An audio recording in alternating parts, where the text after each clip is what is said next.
Happy Wednesday, LinkedIn. I'm Christine Kidder-Graves, and I'm here for another conversation. I love having these conversations with experts to help you have work that works for you. And I have an amazing expert here with me. Her name is Patricia Cook. Patricia, do you mind introducing yourself to the audience? Sure.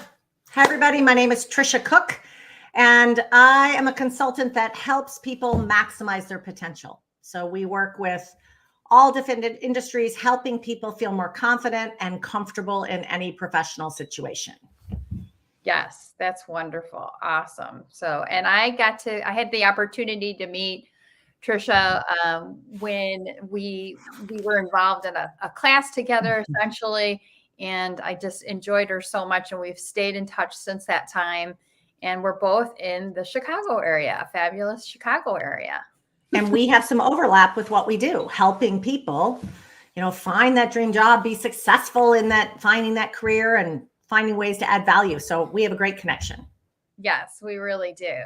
So today's topic is how to bolster your professional presence, how to really strengthen it, and to let your true presence shine through, because that is so important, especially for women in the workplace too, because I think women sometimes have a hard time, although men suffer from it too, that imposter syndrome. Imposter syndrome is a huge thing. I posted about it yesterday. I did a poll, and that my poll is running for 3 days. So I would love it if you would check out my post and vote in the poll, because I want to see what you think about imposter syndrome. I can make sure I'll put the link to the post in the comments too.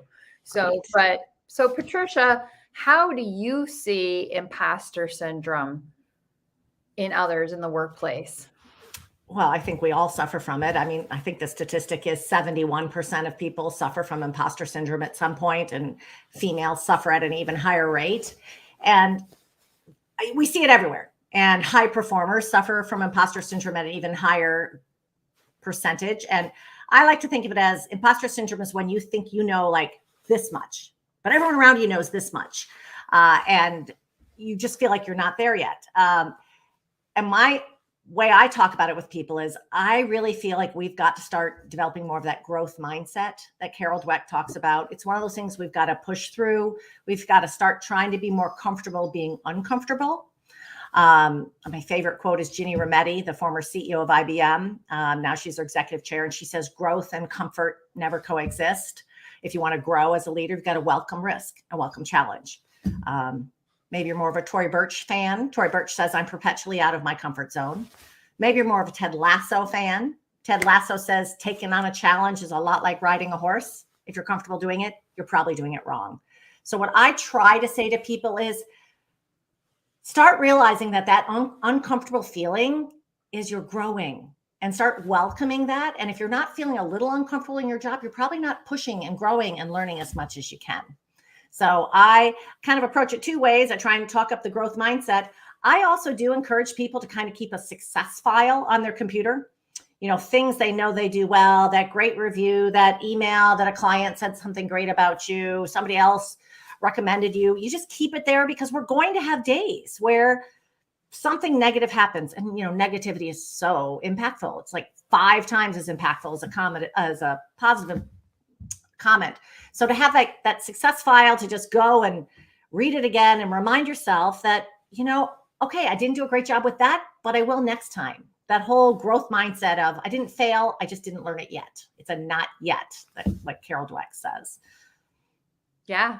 And you brought up so many great things. And with my post yesterday, I was blown away by a quote that I had heard from Meryl Streep. And I saw that on your post. Yeah. And how you think that, we have so many negative thoughts. The majority of our thoughts are negative thoughts. I think it's about 65,000 thoughts. Wow. And they're also on repeat too. So that's not good either. And we become our thoughts. We really do. They cause our actions. And it's like to have that awareness of those negative thoughts.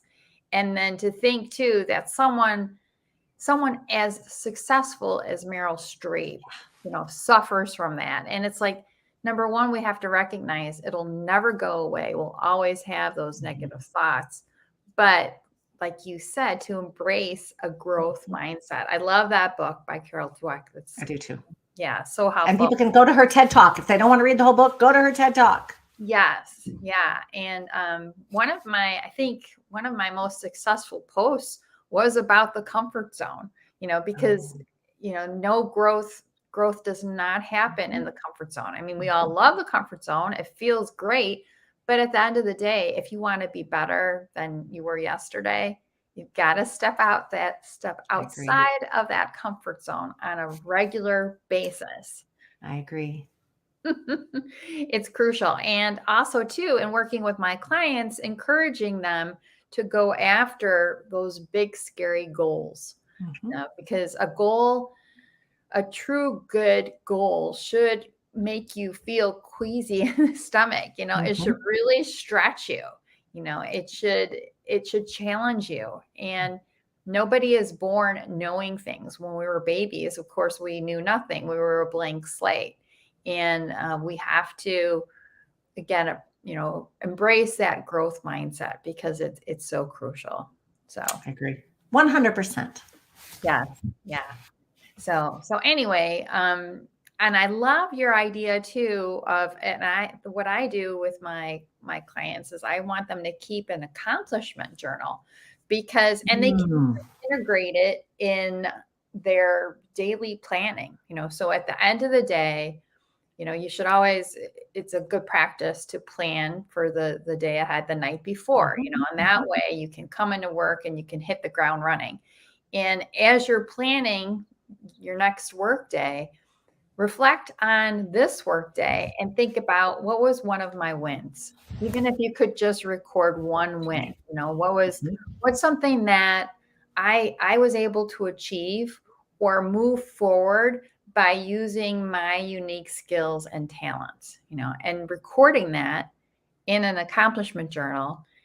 And then when you go to update your resume, when you go to update your LinkedIn profile, which should be done on a regular basis, I recommend that they should be updated at least on a monthly basis, especially the LinkedIn profile, because people can view that so quickly. Right. And people always do. Yeah. Like when I meet somebody, first thing I do afterwards is when I'm reflecting on it, I look them up on LinkedIn. I want to learn more about them. Right. Well, and that accomplishment journal is perfect to use when it comes time for your quarterly review or annual review. You can show the actionable things you have accomplished. So it works many things. It's like the gratitude journal too. All of these things, they're writing them down, they're reflecting on them.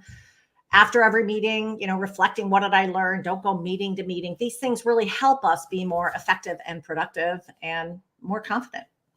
Yeah, they really do. They definitely do. So what are some other tips, like when you have a company that hires you to work with their team, to help them with their professional presence? Is there something else that you feel that people struggle with when they're when they are trying to have a stronger professional presence? I think so. Backing up, kind of your professional presence is that kind of baseline impression you give others. It is that message about your credibility, your professionalism, your authenticity, your trustworthiness. It is that thing that affects how others perceive you. It affects the new learning opportunities that are presented to you. It can help you feel more confident.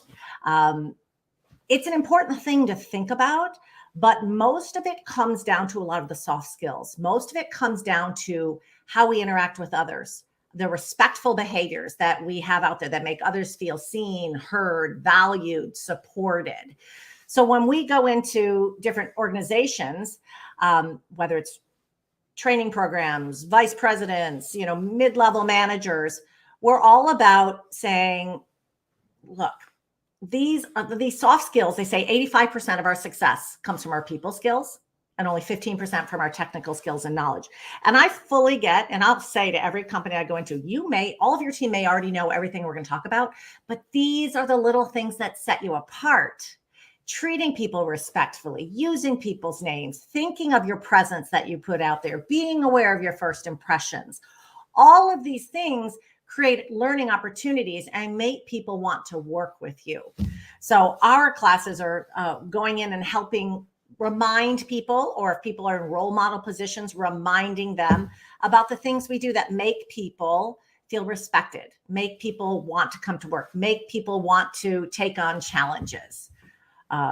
So that's kind of the approach we take as a reminder for people, because these things affect how, if people want to work with you or not. Yeah, they really do. And something as basic as eye contact too. Oh. I know because I've hired so many people in the past, and it's just such a simple thing.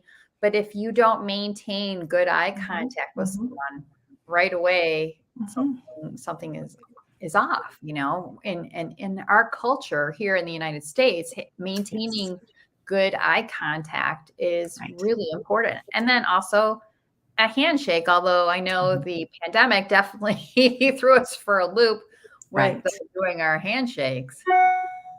Right. But there are ways you can, instead of putting your hand out, if you're not sure, you can say, "Hi, I'm Patricia Cook." You're taking your right hand out of commission and then leaning back. You lean in, you say hello, you pull back until you know if people are shaking hands. I am finding more and more, we're back in the office a lot, and I'm finding more and more people shaking hands. So it's more the people who don't want to. I encourage them to take charge by doing this, or putting their hand behind their back and leaning in. I'm all about kind of the things you talk about, Chris, like that halo effect, whether you are interviewing for a job or whether you are starting a new job. That halo effect says that if you start with a positive first impression with somebody, so with the interview, you go early, you've taken the time to dress appropriate for that job, you have done your research on that recruiter, you have prepped your questions, you have reached out to people at the organization, make sure you understand the role, you have looked at the competencies required, and you have prepared a response for every one of those, or starting the new job. If you start with a positive first impression, that halo effect says that when you make a mistake, when you goof, people give you the benefit of the doubt.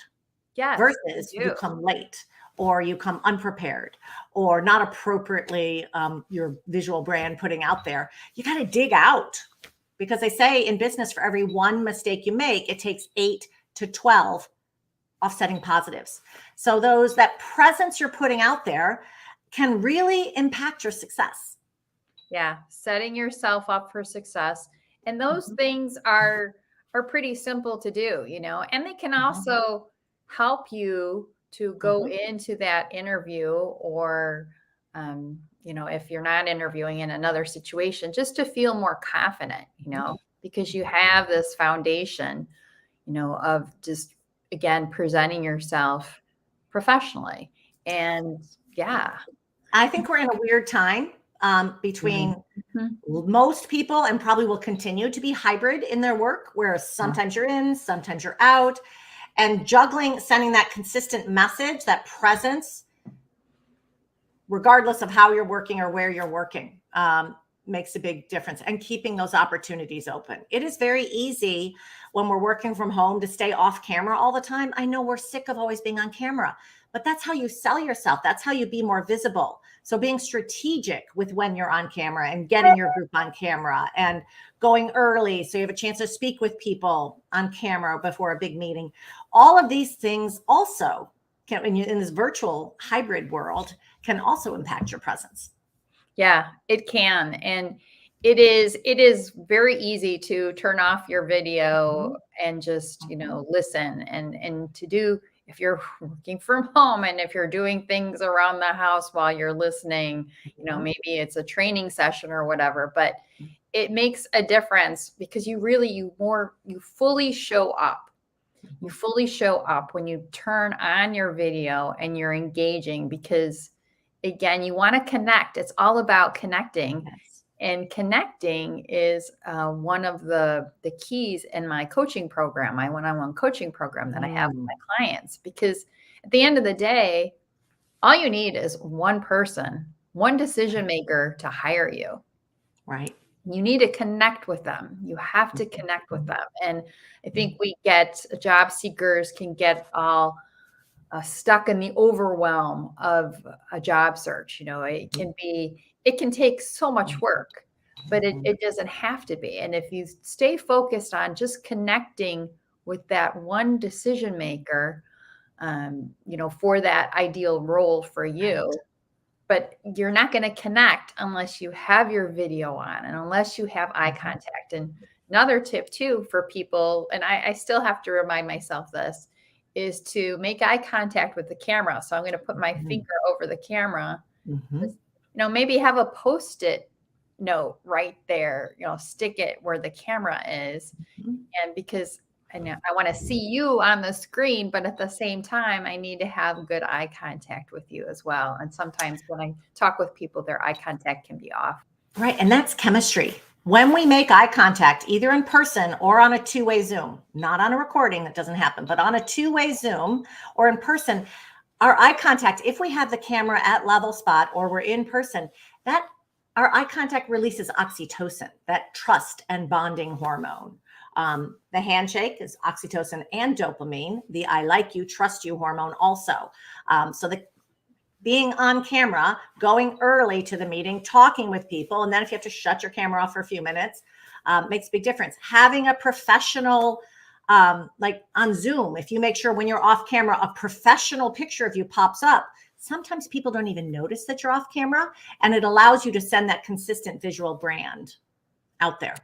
Yeah, having a professional photo is good, not just for your LinkedIn profile picture. And I'm amazed still, there's still a lot of people on LinkedIn that I see that don't have a professional headshot. But that way, if you had that for LinkedIn, you can use that same photo for your Zoom calls, for like other social media that you might use in your job search or in your work. But it's a good thing. And I worked with a lot of universities as well. And a lot of the universities provide free professional headshots. They're free. Some of them even provide clothing to wear to an interview. So using your resources is really important. And unfortunately, I've seen a lot of like prom photos as their LinkedIn. People are like, well, I looked good there. And they crop out their date and put the prom photo in. That isn't, if you're going into corporate America, that's not the best brand photo that I would recommend. It's a lovely photo, but if you're trying to show corporate, your dance photo, I don't think is always the best. Yeah, I would agree with that. And the other thing I want to say too, because I complimented you earlier, pay attention to what you're wearing as well, because that yellow looks great on you. Yellow is a good, bright color. And then I wore one of my favorite colors, purple or eggplant, whatever you want to call it. But, and you should feel good too, because you want to wear something that makes you feel good, that, that you feel represents you.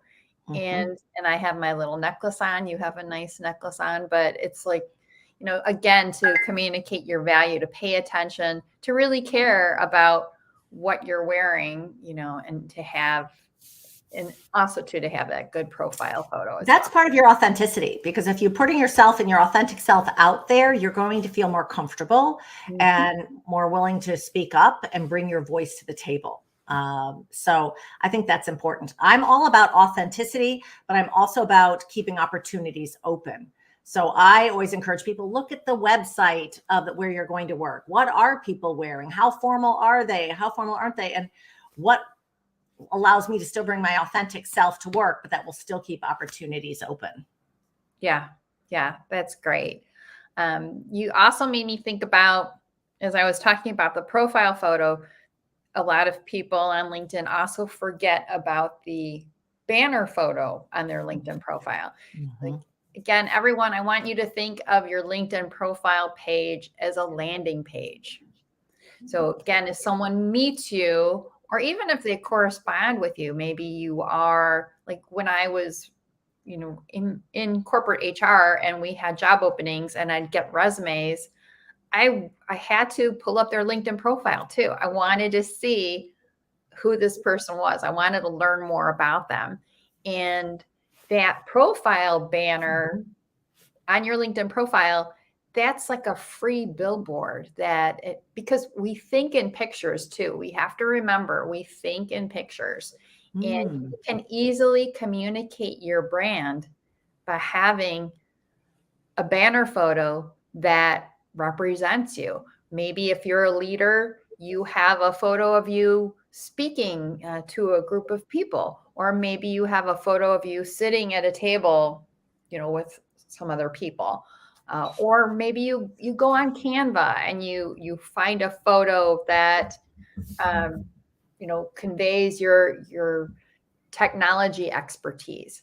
But that's something that I think a lot of people overlook. Okay. I overlooked that. And when we're done, I'm going to go put a new banner photo up. I have a LinkedIn photo, but I don't have a banner photo. So I will do that. Thanks for that tip.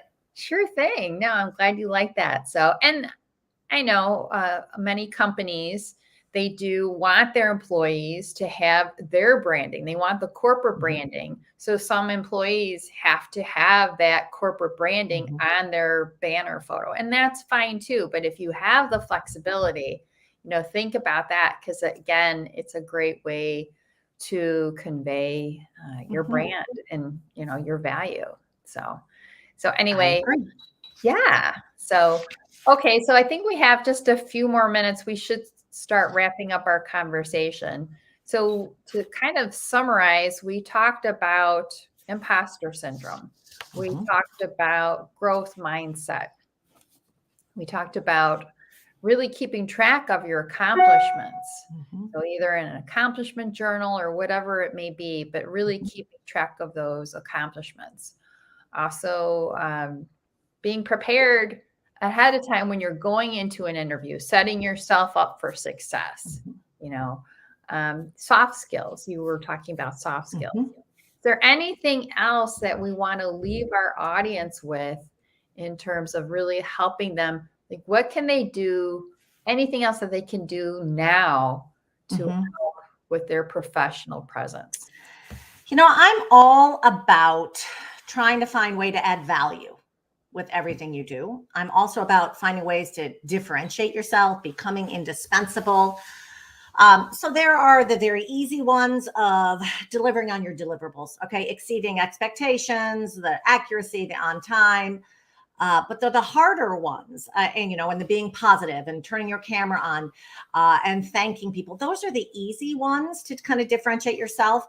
The harder ones, I think, are being that ally or that advocate for the quieter voices, stopping the interrupting in your organization, making it a safe place so everybody's voice is heard. Because if we can let everyone feel safe and speaking up, and if we can all learn to listen empathetically, we, as you said earlier, we are the worst listeners in the world.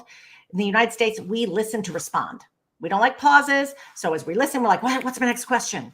If we can start not just listening actively, not just staying present, but if we can start learning to listen, to understand, and be empathetic in our listening, it will help people feel more comfortable bringing their voice to the table. So being that ally, that advocate, and bringing quieter voices to the table, I think makes you invaluable. And you don't have to be leading to be that person. I think learning to prioritize and our communication, verbal and nonverbal, be clear, concise, compelling, value add, thinking before each meeting, who's going to be there? And if they were to ask me, what would I like to know? What are the three things? Like, I don't think you have to have this elevator pitch that you have prepared all the time. I think before each interview, what are the three things this person would want? Before this meeting, if they ask me to tell them about themselves, what would I want? And what I might tell my CEO about my goals in the future and the future opportunities versus my mentee, what I might tell them can be different. I would tell people that kind of constant learning, being that person who is, reading more, TED Talks, current events, asking others what they read, books, and being that person that passes those on is important.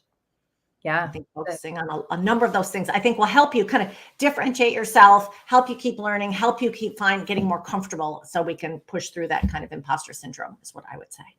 Yeah, that's great. Yeah, you said a lot of goodness there. And I would say, when you are going into a meeting, like with every meeting that you're going into or with every interview, what is your intention? Like, focus on what is your intention going into that. How are you going to help others? How are you going to bring value to the discussion?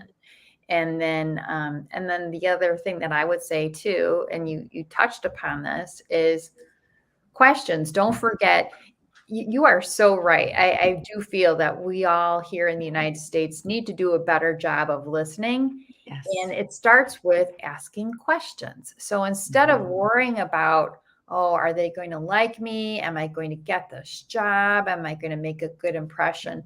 Focus on the person that you're meeting with. Focus on them and really try to connect with them by asking them questions. And questions are a powerful tool as long as we need to utilize them more and to really listen to people.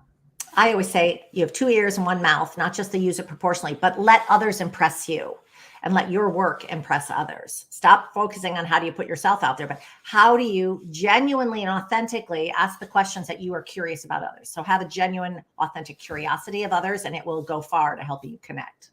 It really will. So, well, that's a great note to end on. And Trish, thank you so much for being here in this conversation with me. I really enjoyed it. The time just flew. And then what I'll do is in the comments, I'll put your LinkedIn profile. If there's any other information that you would like me to share in the comments, I will, for people who are watching the video. And yeah, I'll give you my website too. Yeah, I'd be happy to do that. I'll put that in the comments. So check out the comments for some resources, and have a great day, everyone. So Thanks. thank you. I will end our broadcast.